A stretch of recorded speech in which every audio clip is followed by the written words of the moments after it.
We're back for a further update on Hurricane Sandy. I'm Louise Story, reporting for the New York Times. We've all been just listening to President Obama speaking. I'll speak with Cliff Levy from our Metro desk shortly, and Brian Stelter will also be back for another field report from Delaware. First, let's check in with Rick Burke from our political desk. He joins me now. Hi, Rick. Hi, Louise. How are you? I'm good. So, we all thought, a week ago that right now we'd be listening to the candidates bicker and throw accusatory language at each other. But instead, you just heard President Obama very much being commander-in-chief. What did you make of the speech he made about the hurricane? We always talk about an October surprise at the end of the campaign. Well, this is it, really. Just as you say, we saw the president with the tableau of the White House behind him, talking not in a political way, but as commander-in-chief. And it's nothing anyone could have anticipated or expected. And it's not a partisan speech. It was just remarks saying, we're here for you and listen to your local authorities and being presidential. And essentially, this whole storm has frozen the politics from both sides. And in fact, at the end of his speech, some people in the audience threw out to him. They said, what about the election? What's going to happen to the election? And what did you make of his response? He said we'll see what happens next week, but we can't think about the election right now. Of course, all his people are desperately thinking about the election, all his political people certainly. But this storm does have an effect. I mean, early voting, some of the states that had early voting have shut down today, and who knows what effect that will have. Who knows what political effect this might have. Some people will say, oh, he looks very presidential, so that helps Obama. But you never really know how that could play. Romney and Obama both halted their campaign planned activities for today and tomorrow, because there's nothing worse than looking like you're out there overtly campaigning when people are suffering or in harm's way. So how many votes roughly are in already through all the early voting? I mean, is it a fraction of them or?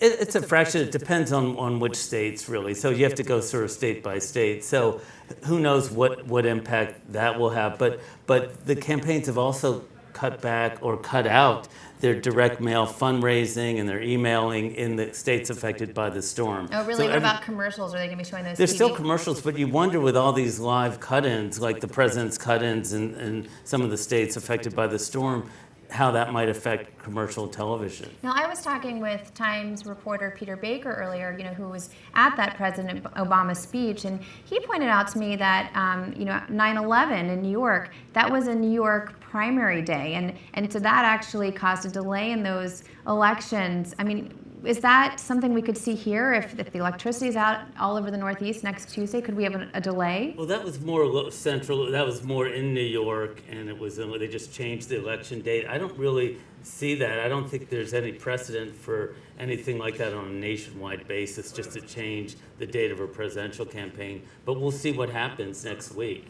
Right, because again, if the transportation is still down in some places, if people can't get to the polls, you just wonder what they will do next Tuesday. Right. No. Well, there's a lot to worry about before next Tuesday, though, too. But it's very interesting. These campaigns, I'm sure at the White House and in the Romney campaign, their political operatives, I'm sure, are saying, wait a minute, there are all these states that are swing states that aren't affected by the storm. We should keep our campaigning. We should keep traveling, go to them.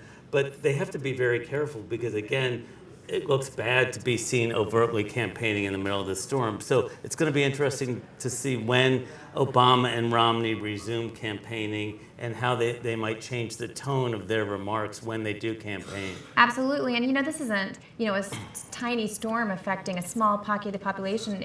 Analysts say it's about 20% of the population is being swept up by this. So if you're in California, you probably have family members who are in the Northeast, right. And so they've got to be aware of that. Let me just ask you, how many undecided voters are really still out there who really, the candidates wanted to reach during these key campaigning days? There's a small but important swath of those voters who will decide this election, but anything could decide this election at this point. It could be this issue or that issue or one state or a precinct in Maine. Anything could happen. So the storm is one more little factor of a number of factors that could turn this election. So in such a close race, it's fascinating because the one thing both campaigns did not anticipate, obviously, and could not control. They can only try to react in the best way possible. Well, we'll stay on it, and thanks so much for filling us in. Sure, thank you.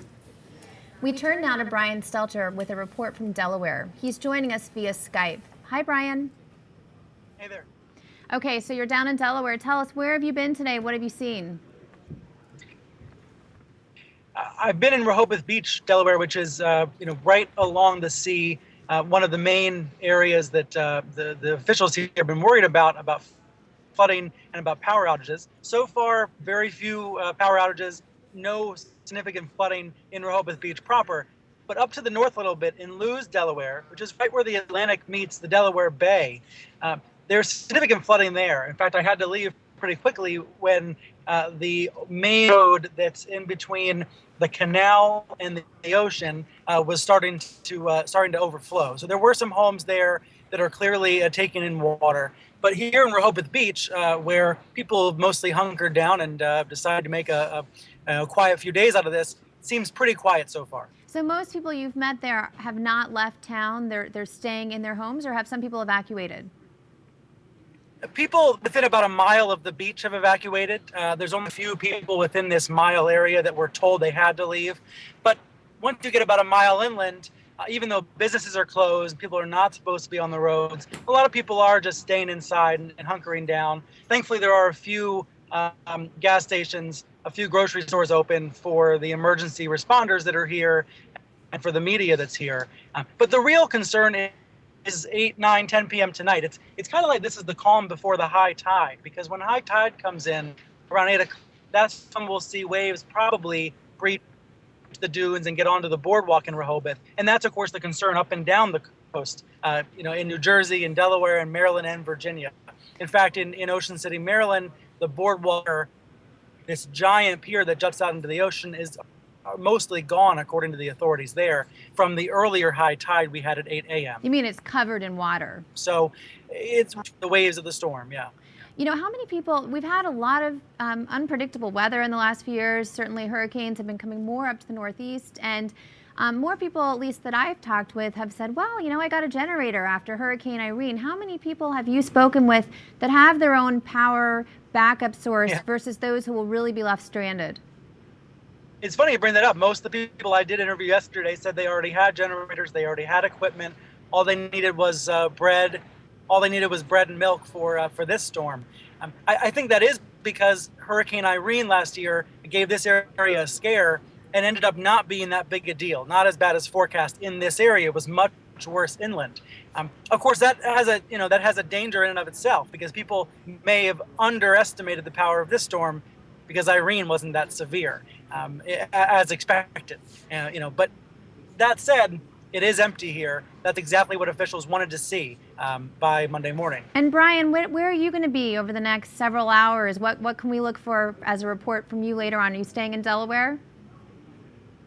Yeah, I'm staying at a hotel called the Atlantic Sands, which is a 5-story building. It's pretty well fortified. It's where a lot of the television crews are staying in Rehoboth Beach for the next few days.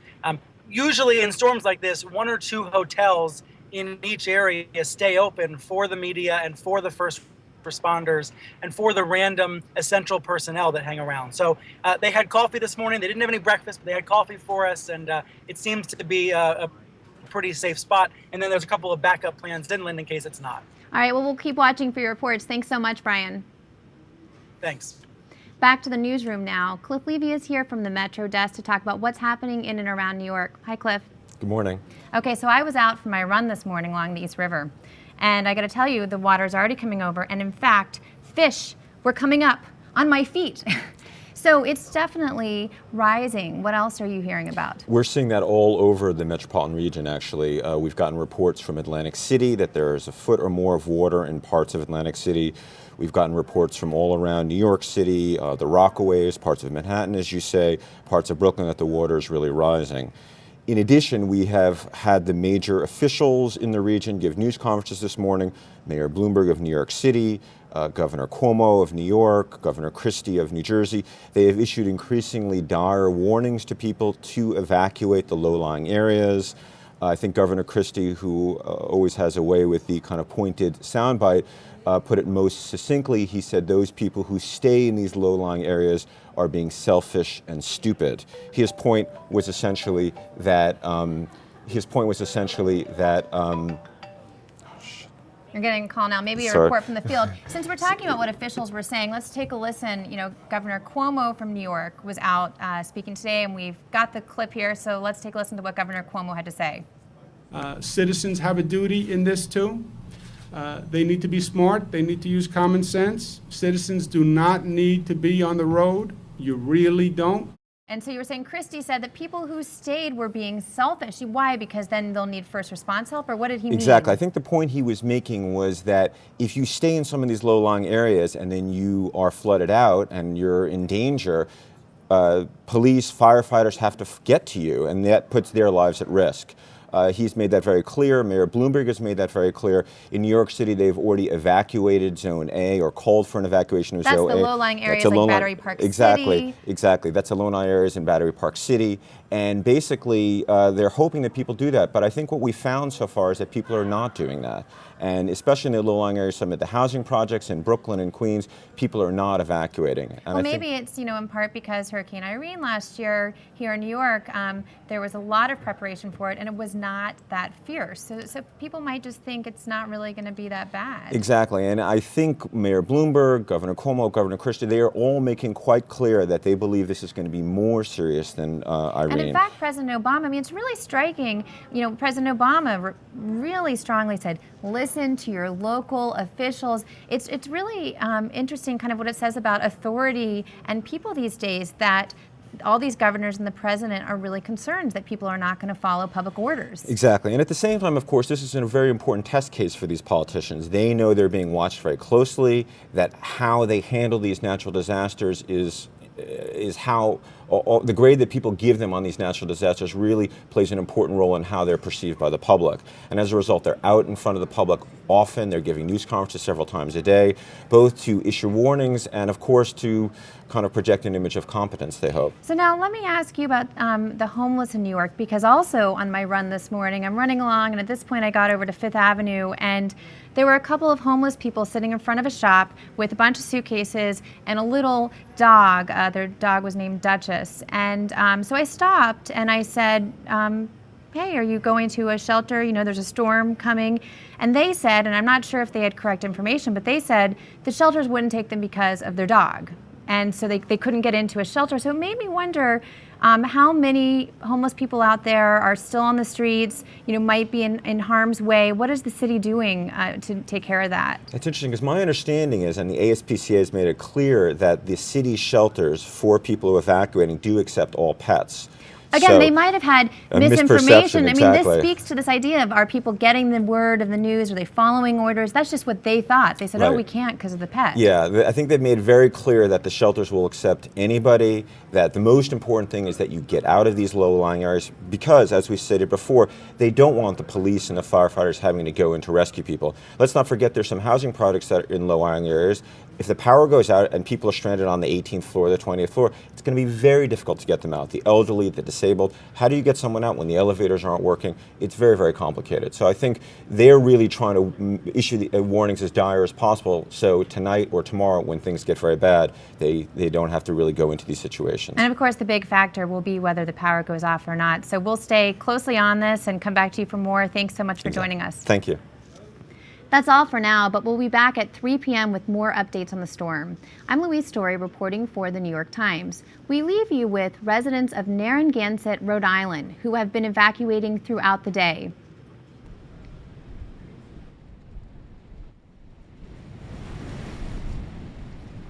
Well, I was out here last night with my dog, and it was high tide, and I walked the wall, and I'm gonna get wet. I'm a visiting nurse. I work in the area, so I have to be here. It's new for me to be living actually in a hurricane flood zone. It's a little scary. I would probably end up evacuating because I have to be in a safe place in order to get to my patients, and it's not really fair to stay someplace where they're telling you to evacuate, because if there was an emergency, then the emergency personnel that could be helping people that really need it are helping, people that shouldn't be doing what they're doing. Well, they told us to evacuate by 6 a.m., so we did our duty. We have a causeway going over to the island, and if that floods, then everybody's stuck over there. So we figured at our age we'd get off in case there was a problem.